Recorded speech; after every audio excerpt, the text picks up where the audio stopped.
Hello and welcome to this edition of Crossover. I'm Ji Xiaojun with Raymond and Tracy. Hi. Finally, Tracy. I get to talk about something other than sport. It's not sports this time. I promised we are going to talk about something other than just sports, and today, there it is. So next time, let's talk about sports, Raymond. That's the last thing I want to talk about. right. So what are we going to talk about? Let's talk about a little survey done by the Daily Telegraph in the UK, and this is actually a survey done among 2,000 teenagers. Well, when we say teenagers, it's actually between 16 years old and 23 years old. So it's juvenile teenagers and, you know, young adults. Young adults, yeah. And the survey is more about some common knowledge in life, like where do eggs come from? What is bacon made of? Where does milk come from?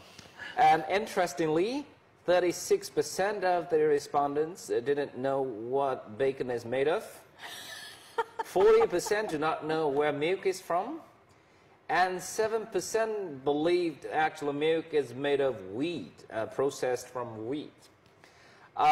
People do not know where eggs come from. Are you surprised, Tracy, as a mother? Yes, totally surprised. When I read the results of the survey, I thought the children must have been 3, 4, 5. You know, they come up with very cute things about where these things all come from. They imagine something really wonderful. But when I read that they were 16 to 23, I nearly Young fell adults, over. as you said. But then again, I mean, I think you could ask a lot of people in a lot of countries, and the answer may be the same, because it's almost irrelevant. Like, does it matter? Exactly. Does it really matter these days where it comes from? Because, I mean, if you can go to the shop and buy it, and you've got the money to buy it, what's the issue? You got the money from the ATM machine. Well, I think that's the side effect of modernization. Yes. But if you ask me this question, I will hesitate a bit, because I will believe that it's a joke. I'm supposed to come up with something funny. Crazy. Yeah, something funny. But you have a 6.5-year-old daughter. Does she know all these basics? I'm sure if, you know, she may know that eggs come from the chicken, but she doesn't know where the chicken come from. From The egg! Right. But she's never seen one. The thing is, whenever I take her and her sister to my parents, who live in a small town, they were really amazed to see real chicken running on the street. Yeah. And So that was the time I explained to them what kind of animals. Well, actually, they have seen these things in picture books. Yes. So once again, as you said, what's to worry about? I mean, this is if we don't know about it, What's common knowledge? Yeah, it won't probably affect a career or something. No, exactly. And I think that also, it just shows how civilization and how modernity develops. And there's so many other things that we need to know. And you need to be happy these days if your child is really au fait with technology and is not afraid of technology, because that's the world they're going to live in. You know, so all of these sorts of things, they came from a simpler time.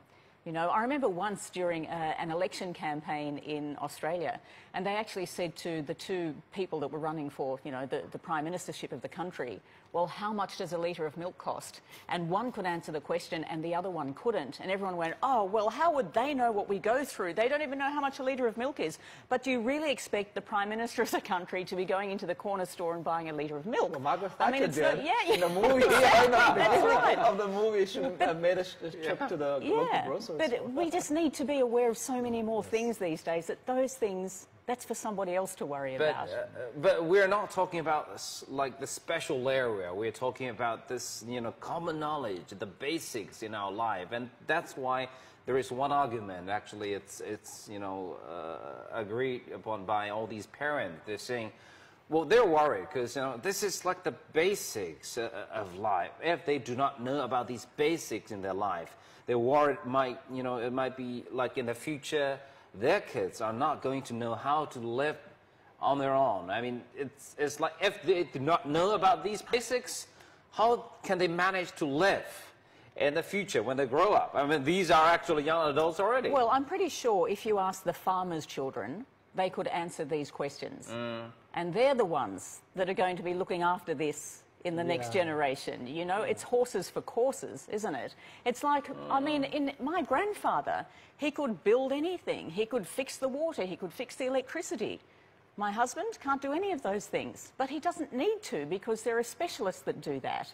And I don't expect my children, I don't expect my children to learn those things either, because that's what happens. And I think when we start saying, well, this is a worry, it just makes us sound old. I don't think it's cause for concern because, you know, even in this day, I mean, even in a very advanced country like the United States, there are people who are called handymen, who basically know everything, who can operate all kinds of machinery. And if there is a need, all these kids will learn this thing. Yes. You know, very fast. I mean, they can naturally operate and use an iPhone and iPad, and this is not hard. But having said that, there's still this that is going on with lots of parents, especially in China. They would love to bring their kids actually to the countryside to do 1 day of real labor, maybe, to work on, you know, a piece of land on their own vegetables. They grow their own vegetables, or they work just on the field to do some, you know, real farmers' labor. Well, according to their explanation, it's, you know, one opportunity for the kids to experience real life until you know the hardship of real life, that you can treasure your life, your existing life. And that's actually what they're worrying about. That's true, but those same parents, if they're worried about it, then do that. Well, actually, there are schools that organize field trips. Yes. Sometimes to the countryside, and for urban kids, I think it's really a good opportunity to see for themselves what, you know, agriculture is all about and where all these things come from, and also learn to appreciate all the, you know, hardship and the physical labor that farmers put in to grow these husbandry animals and you know, plants and everything, vegetables. And nowadays, even there are urban households who would actually rent a parcel of land in the suburb to grow vegetables. So there are more and more chances for them to do that. That's out of health consideration. Yes, out of health consideration, that's true. But still, there are chances. It's not like we're totally secluded from real life. But this is part of the tradition that we have with Chinese culture, because remember, we had that famous poem saying, who knows, every piece that you're eating in your bowl comes from the hard work of these farmers. That means you have to, you know, treasure the life you have. You have to respect the labor, you know, done by all these farmers. Either the farmers you know or you don't know. You have to treasure the result of their hard labor. I guess that's also one of the reasons why the parent these days, if their kids do not know much about the basics in life, they are worried. You know, our cultures are not so different. We also have a very famous poem. It's nowhere near as beautiful, but it's called Old MacDonald Had a Farm. And we teach our children that, you know, and from that we learn the name of all the farm animals and the noises they make and what their job is on the farm. So it's a similar thing, and I think those things are really important to keep passing on.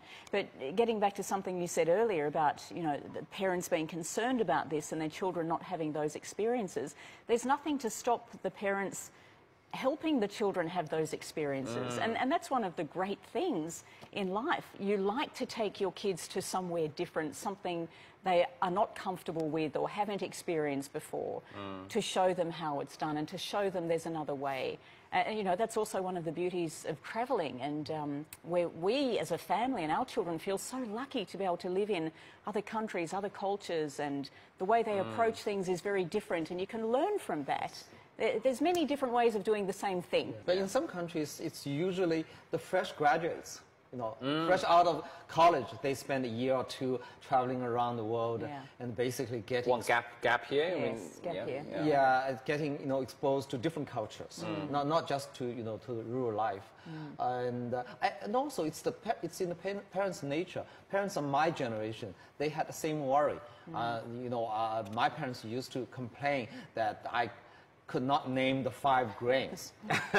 And it's almost a refrain that they would repeat. That means to the old generation, you're no use at all. Yeah, because at that time, we still had the likelihood to be professionally employed in agriculture, which was not a good thing in China anyway.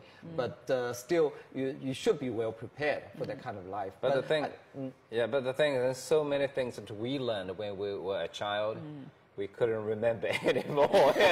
But that's only because we don't need it. That's right. And it's of no use anymore. When I was in primary school, I would spend like a week out of every year to do farm work. Usually, harvesting or planting. And it was really hard. And I think out of that, I learned that you should treat farmers equally, because especially when you live in a city and you see all these migrant workers, they were all farmers, and they're here to look for jobs, and they're not really competing with you on an equal footing, and most likely they are discriminated against. So you know where they come from, and you learn to really to appreciate what they have done for the whole country. Now we're going to take a break first, and when we come back, we're going to continue our discussion about the connections with the real world. You're watching Crossover. We'll be right back. Welcome back to Crossover. Very much today we're talking about the connections that people are supposed to have with the real world. Actually, we have a tradition, well, relatively speaking, a new tradition, say, which has been there for decades already. Remember, in maybe 40, 50 years ago in China, we had that practice of sending all these young people to the countryside to be re-educated.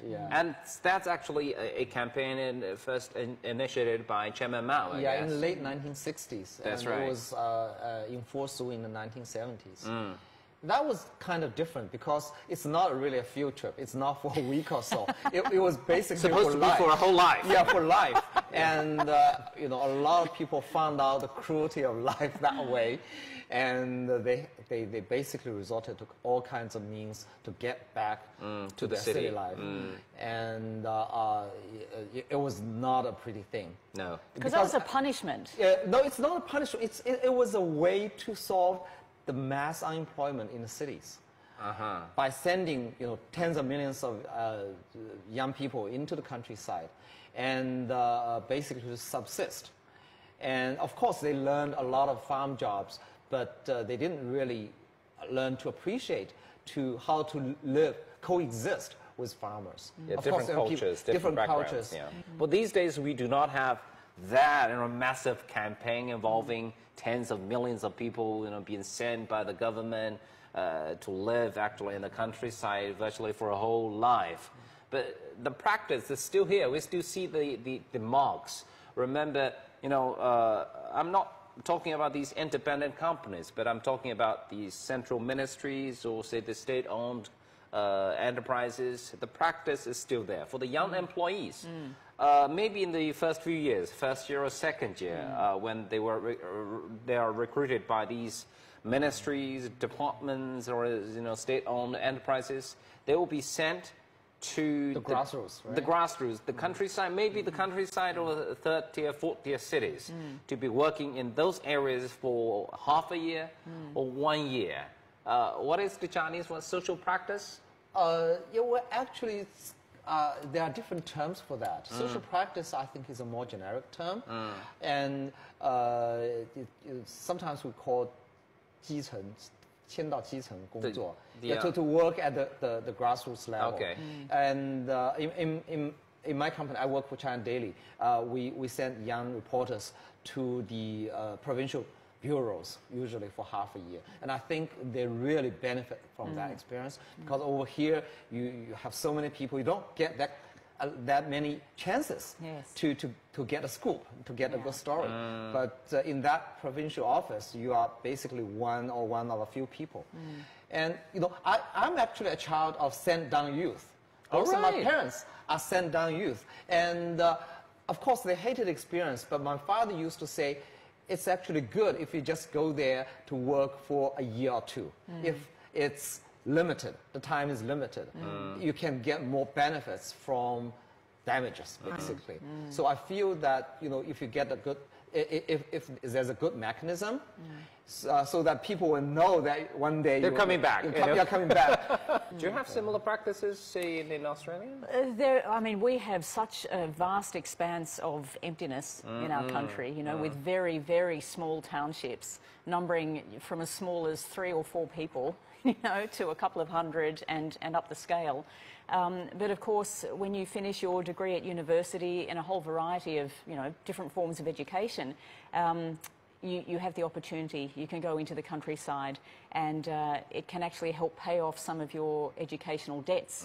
You know, you get tax allowances and things like that if you choose to go and work in one of these remote communities. It's encouraged by the government. Yeah. So but the thing is, I mean, in countries like in Australia, the gap between the urban life and the country life is not that big, not like in China, because the gap is depends. too huge. We also have, you know, Aboriginal communities which live very, very traditional lifestyles, and they have nothing. You know, there's no running water, there's no electricity, there's no roads. It's very, very basic. Right. So that is a huge cultural difference and a huge cultural shock for anyone that has spent their whole lives in a city. Out of necessity, or do they choose to live this kind of life? There's a combination of both. Some choose to remain like that. Others are left with no choice. Because in the States, there's the Amish people. Yes, they choose. Yeah, they basically do not want electricity and all any forms of modern amenities. Yeah. Well, it's a choice of different lifestyles, I guess. Yeah. But in a lot of the Aboriginal communities, they've had no choice. You know, they've sort of been forced to the outer fringes of society in many instances.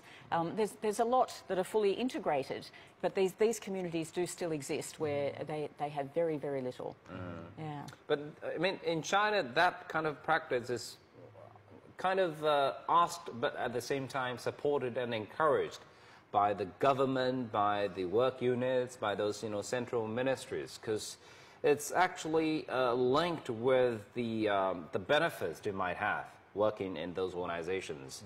If you do not have that 1 year or half a year experience working in the grassroots, in those second tier or third tier cities, then you might not be entitled to the benefits like the allocation of houses, or maybe the promotions to a higher level. And it's all interlinked, and that is why some of these, you know, employees, they would volunteer to go to those grassroots as early as possible. Well, I think almost all the senior officials in the Chinese government, they used to work at really, you know, grassroots levels, and I think that gave them a better perspective about the country, because if you just live in places like Beijing and Shanghai, that's not the whole of China, right?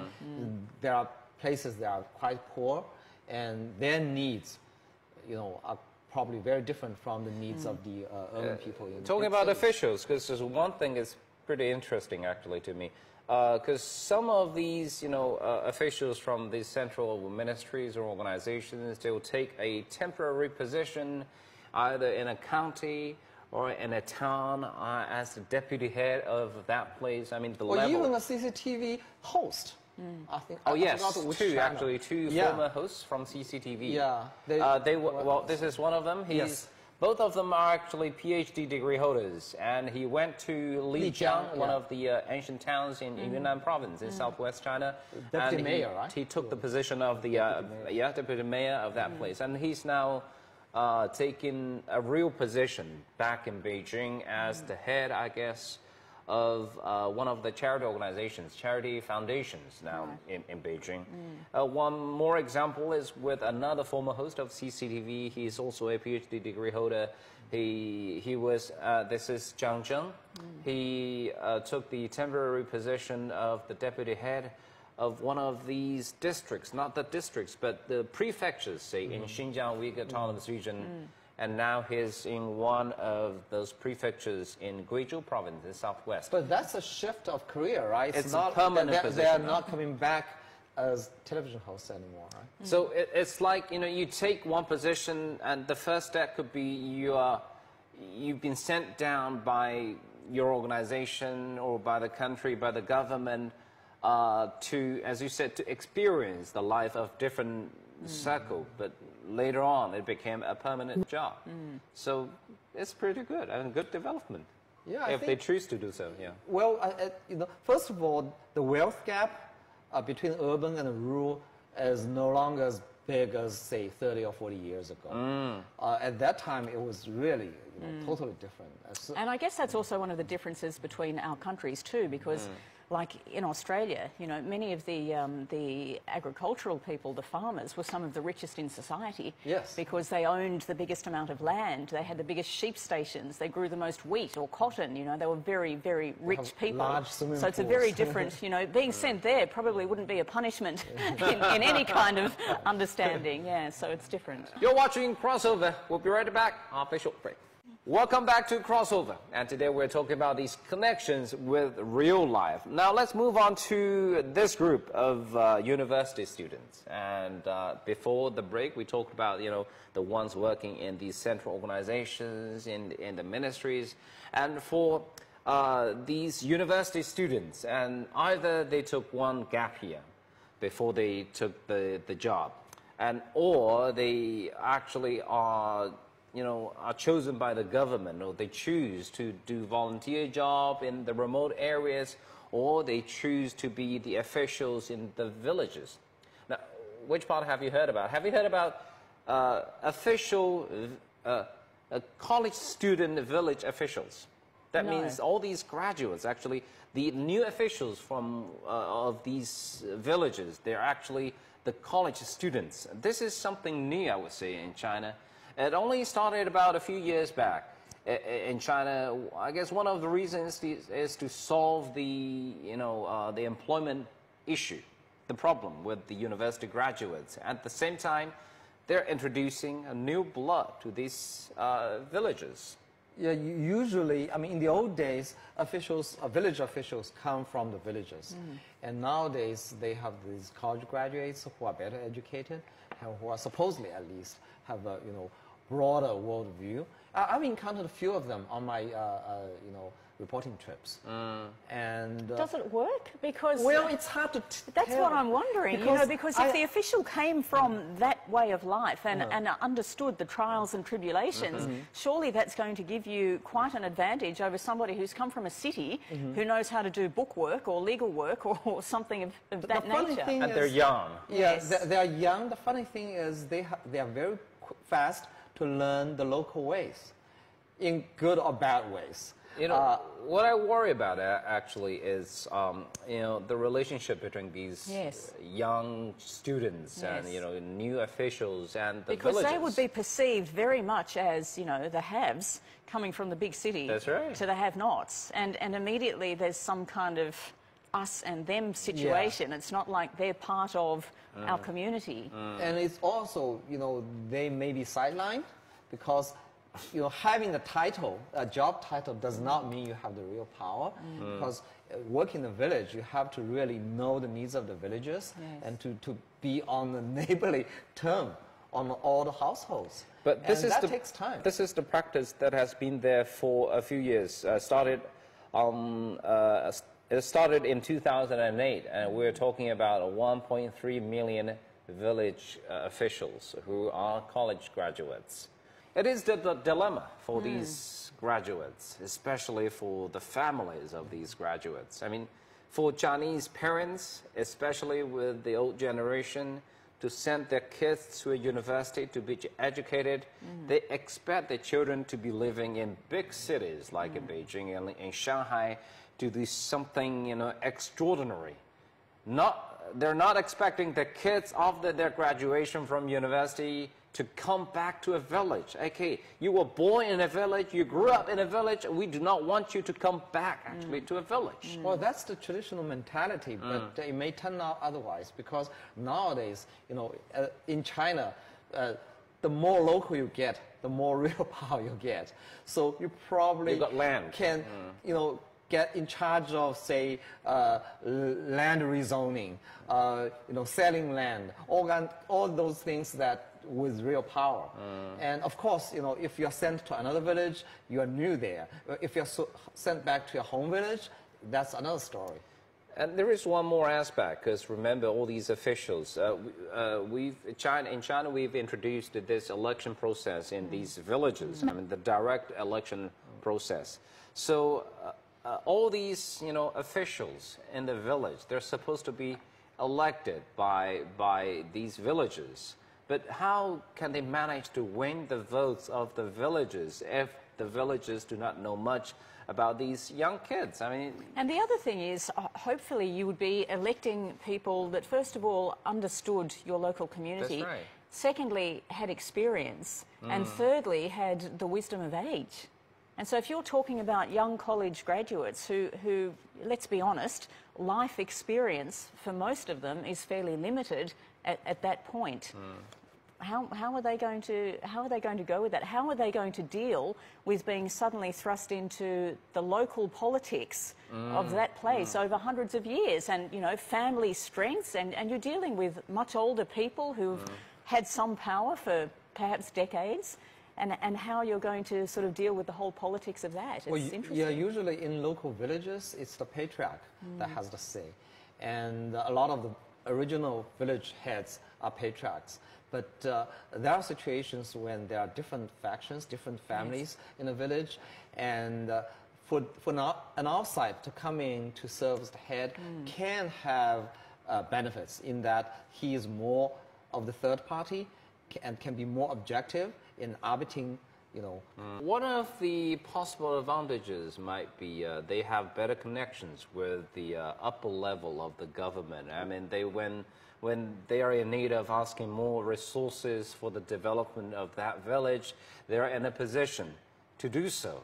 While with the original group of village officials, they might not be in the position to be that well connected with the upper level of that government. But that's only possible when the fresh graduates are officially affiliated with an organization much higher than the village level, the village government. If they are sent down as a representative of, say, a county government organization, then they will have those connections. And they're also hoping with the introduction of these college village officials, they will be able to bring up with some new concepts, because these are the young generation. They are more aware of what's going on in the outside world, and where we're talking about these new opportunities, new concepts of developing the local economy in that village. They are better capable of doing that, and hopefully that's one of the reasons why